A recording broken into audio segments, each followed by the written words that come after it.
Alia Nurwati, calon guru penggerak angkatan 10 Kabupaten Sinjai. Jadi kali ini saya akan melaksanakan kegiatan praobservasi untuk aksi nyata modul 2.3 coaching untuk supervisi akademik. Hari ini saya sudah bersama dengan rekan saya Pak Alias ya, akan membersamai kita dalam kegiatan praobservasi. Baik, kita menuju ke kegiatan praobservasi. Assalamualaikum Pak Alias, bagaimana kabarnya hari ini? Alhamdulillah, kabar baik dan sehat walafiat.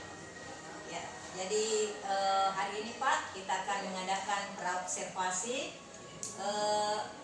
yang nantinya jika kegiatan ini terlaksana nanti Bapak akan lebih siap dan lebih percaya diri pada saat observasi nanti terkait dengan apa yang akan kita bahas hari ini.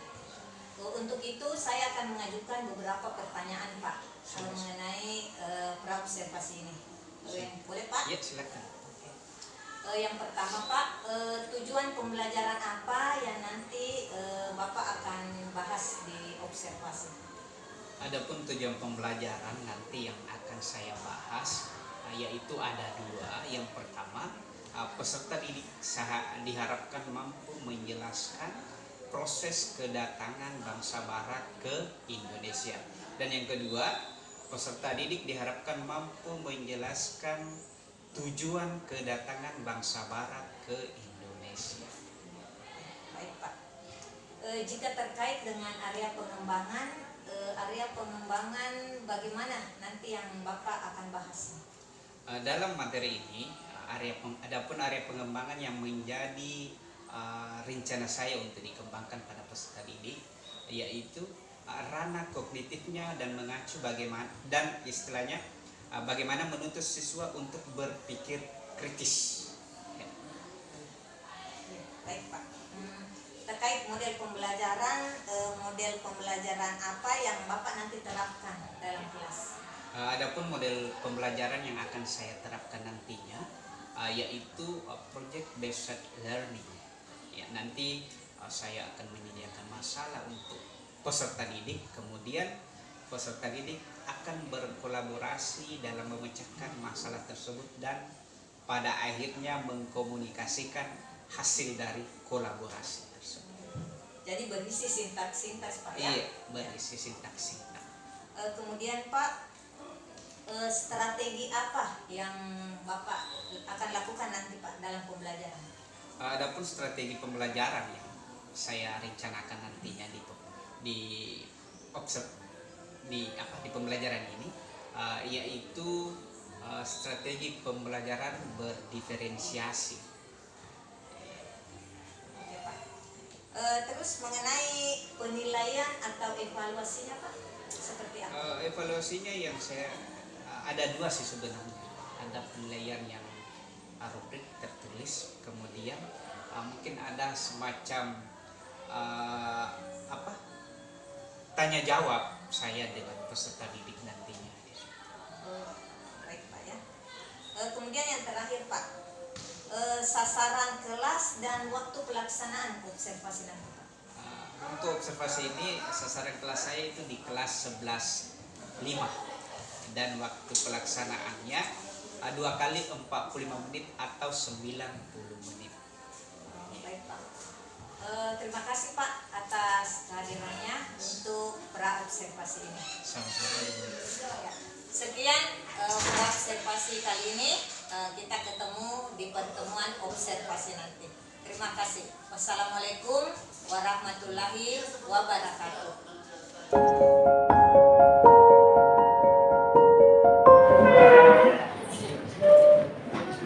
Sebelum kita memulai pembelajaran, mari kita membaca doa. Bismillahirrahmanirrahim. Rabbi zidni ilman warzuqni fahman. Amin. Salam kepada Bapak Guru. Assalamualaikum warahmatullahi wabarakatuh. Waalaikumsalam warahmatullahi wabarakatuh. Duduk kembali.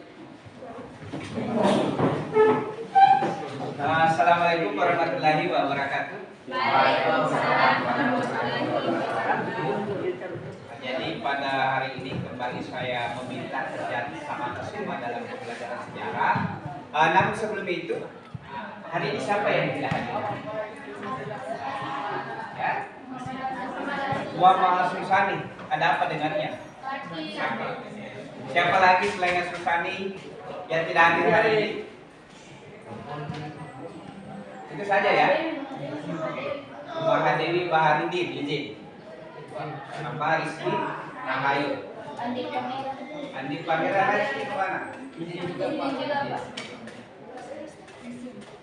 Selanjutnya, kemarin kita sudah membahas tentang proses kedatangan bangsa Barat. Hari ini kembali saya minta kerjasama kita semua untuk melanjutkan materi itu. Namun sebelum itu masih ada yang ingat kira-kira apa yang menjadi latar belakang atau motif bangsa Barat datang ke Indonesia? Ya, karena ada lagi yang lain. Apa tujuannya kira-kira mereka datang? Silakan datangan yang mau beropini. Apa tujuannya mereka datang ke Indonesia? Berdagang. Rempah-rempah apa lagi? Selain berdagang. Ingin menguasai Indonesia. Coba lihat hari ini Indonesia. Berapa agama di negara kita hari ini? 5. Kira-kira agama apa yang dibawa oleh bangsa Barat? Agama Kristen. Ya, agama Kristen. Kristen apa?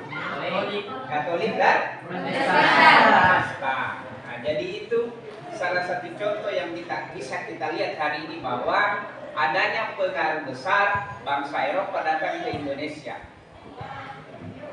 Mungkin kita di Bugis hari ini tidak ada yang Kristen ya, tapi dengan mempelajari itu kita mengetahui bahwa sangat besar pengaruhnya. Perebutan hegemoni bangsa Barat di Indonesia, hegemoni. Jadi lagi-lagi Indonesia diperebutkan oleh bangsa Barat. Ya. Bangsa apa saja, negara apa saja yang kemudian berusaha menguasai Indonesia? Negara apa yang pertama? Portugis, Spanyol, Inggris, Belanda. Setelah Belanda, Jepang, negara Eropa atau bukan? Asia. Negara Asia.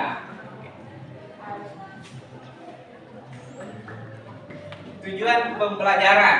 Jadi pada pertemuan hari ini yang menjadi target kerjasama kita adalah Anda diharapkan mampu menjelaskan proses kedatangan bangsa Eropa ke Indonesia. Nah, jadi Anda nantinya diminta bekerja sama, berkolaborasi, bagaimana menganalisis dan mampu menjelaskan proses kedatangannya. Artinya bagaimana rute pelayarannya orang Portugis sehingga bisa sampai ke Indonesia. Orang Spanyol bisa sampai ke Indonesia, bagaimana rute pelayarannya? Nah, itu nanti yang kemudian menjadi tugas kelompoknya. Nah, sekarang sudah duduk dengan teman kelompoknya ya. Sejauh ini ada yang mau ditanyakan terkait teknis sebentar kerja kelompok?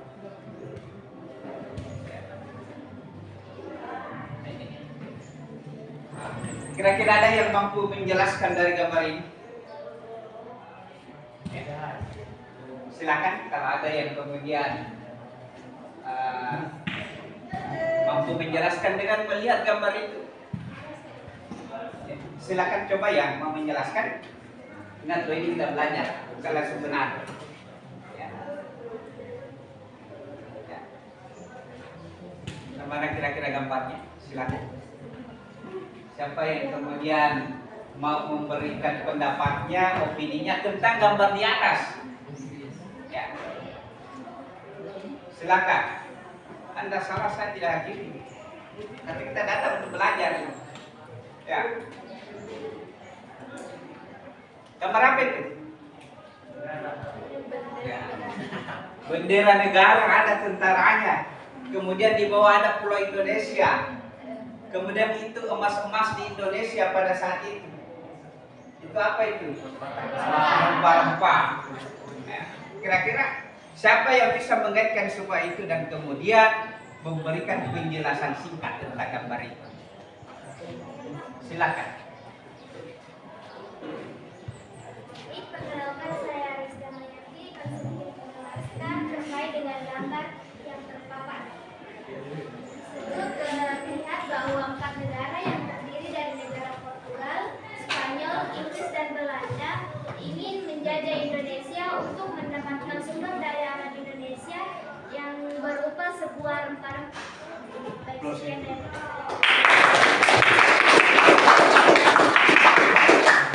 Jadi benar sekali yang disampaikan teman-teman bahwa dari gambar ini memperlihatkan bahwa adanya perebutan hegemoni kekuasaan di Indonesia.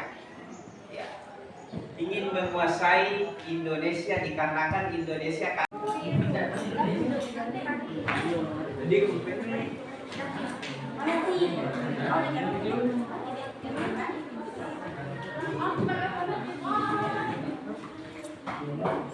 jangan lupa diisi ya. Nah, nama kelompoknya kelompok Spanyol. Ganti saja Spanyol di situ.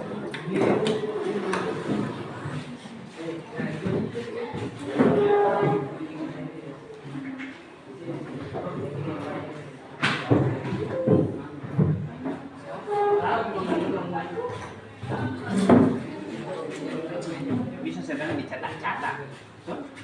Ternyata sampai bini kita ibarat kita dapat 4 tahun.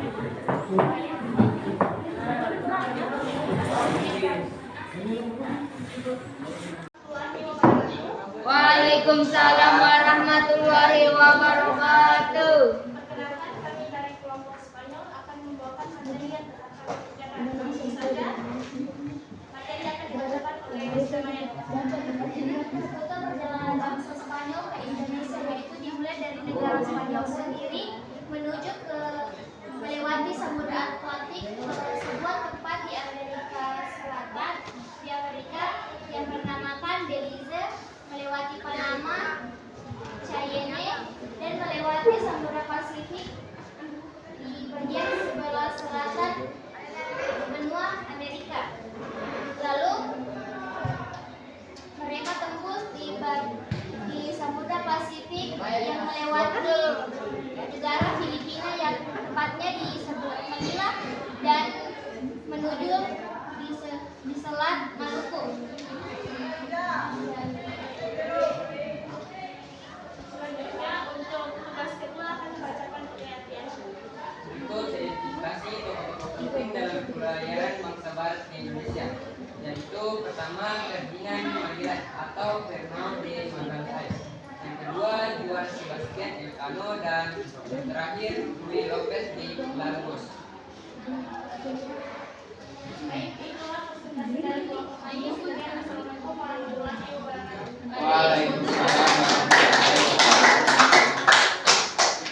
Sudah jelas sekali tokohnya dari rute pelayaran yang disampaikan kelompok Spanyol. Selanjutnya kita akan membahas bagaimana dampak penguasaan bangsa Eropa di Indonesia. Itu nanti yang kita bahas minggu depan. Nah, jadi untuk hari ini pembelajaran cukup sekian. Terima kasih atas kerjasamanya. Assalamualaikum warahmatullahi wabarakatuh. Waalaikumsalam warahmatullahi wabarakatuh. Silakan dipukul bukunya dan istirahat.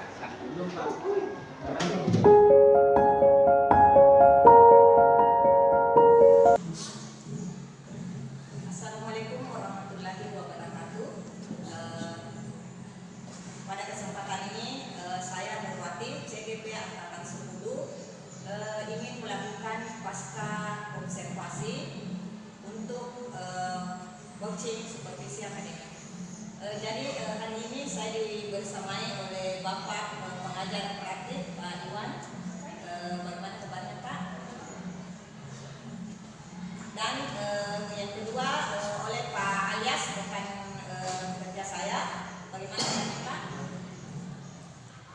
Jadi hari ini kita adakan kegiatan pasca observasi.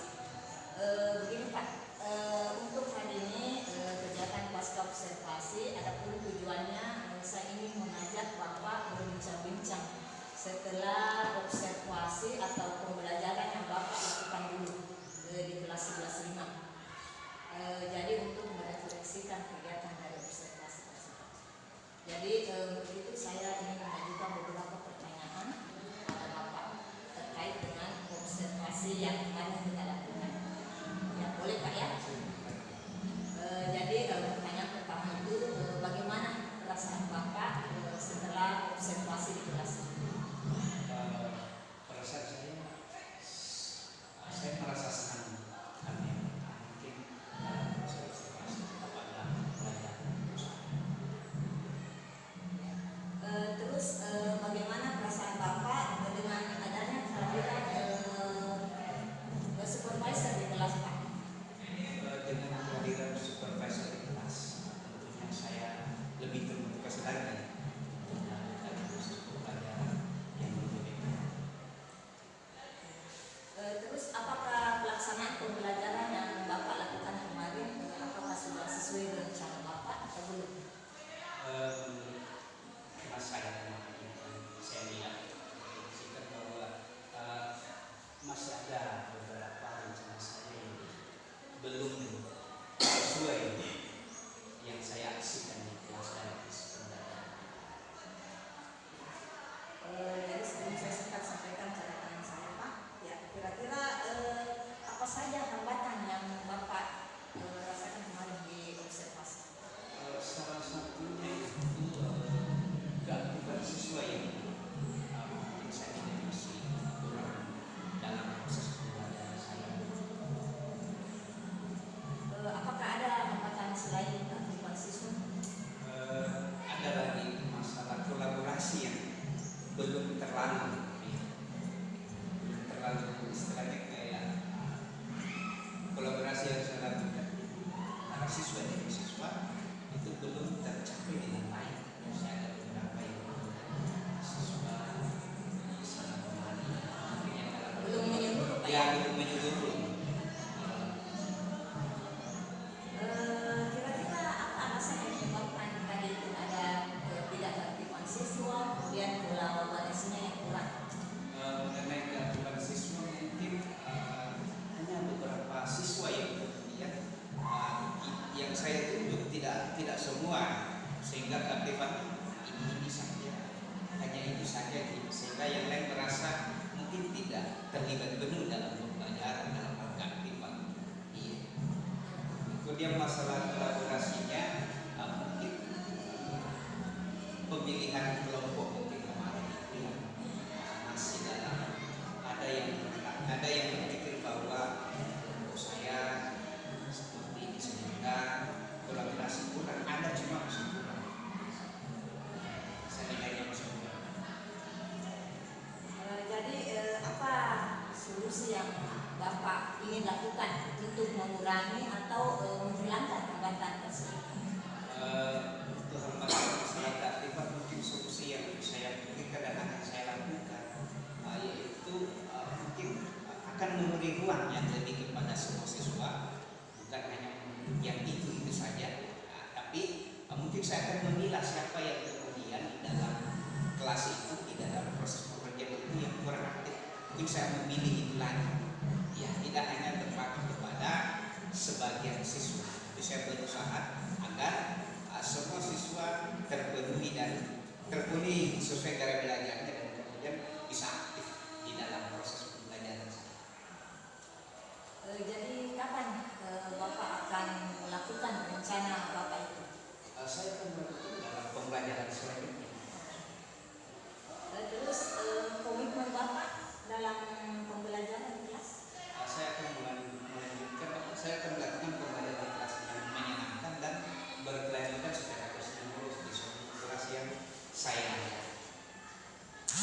Luar biasa Pak yang Bapak akan lakukan beserta dengan solusi. Bapak ada hambatan terus sudah menemukan solusi yang akan Bapak lakukan.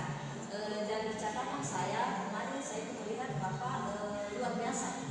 Sudah luar biasa, sudah menerapkan pembelajaran berdiferensiasi. Ada diferensiasi konten, proses maupun produk.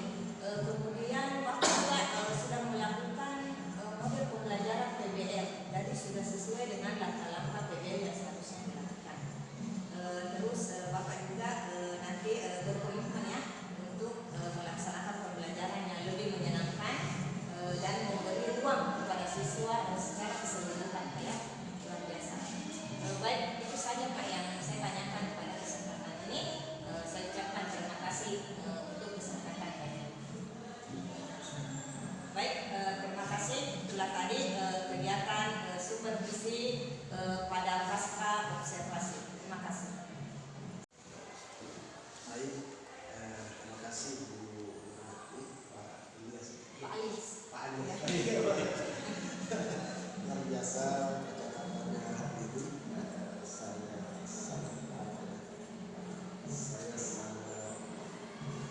semangat sekali, luar biasa hangat sekali.